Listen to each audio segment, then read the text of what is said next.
Students in Professor Fredo Rivera's class, Introduction to Art History, were invited to create a video in response to an artwork featured in Grinnell College Museum of Art's exhibition, Let Yourself Continue. Curated by Associate Director Daniel Strong, this exhibition includes more than 50 women artists from the museum's collection and was organized to commemorate the centennial of the 19th Amendment. In this video, we'll hear from Conner and Caulden speaking about work by Frances Jetter.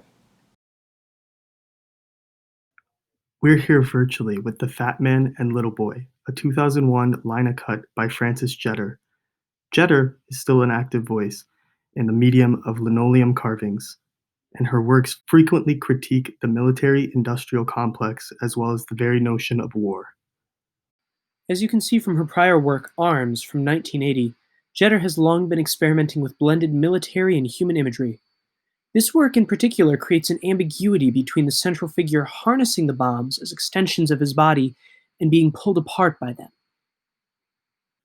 Jetter's style is very reminiscent of German expressionists, especially Kathy Kollwitz, with regard to her gaunt treatment of human form and use of shadow.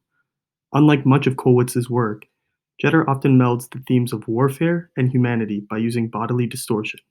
In this image, the two figures, the titular Fat Man and Little Boy, appear to be personifications of the two bombs dropped by the United States on Hiroshima and Nagasaki during World War II.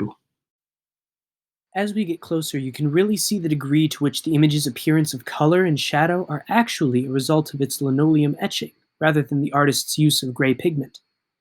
The linoleum etching also allows for both the fine detailing we see in the left figure's gaunt facial expression, as well as this beautiful solid black background which the figures are set against. One of the advantages to linoleum printing as opposed to woodblock is its ability to provide such consistent block shading like we see in this background. If this piece were a woodcut print, we'd likely see small inconsistencies in the background to match the wood grain. We don't get that here. One of the most interesting aspects of this image is the difference between the two figures' facial expressions. On the left hand, you have the man, rendered with these light, sometimes curved lines. His figure seems very gaunt, very pale, especially compared to the boy, whose face is heavily shadowed, to the point where his eyes are completely obscured. Part of this could tie into the age differential between the two. The man appears jaded and supported by the atrocities of nuclear warfare, while his companion seems grimly haunted by the realities of war in the atomic age. However, both of these facial expressions sharply contrast to the detailed, smooth appearance of the figures' bodies.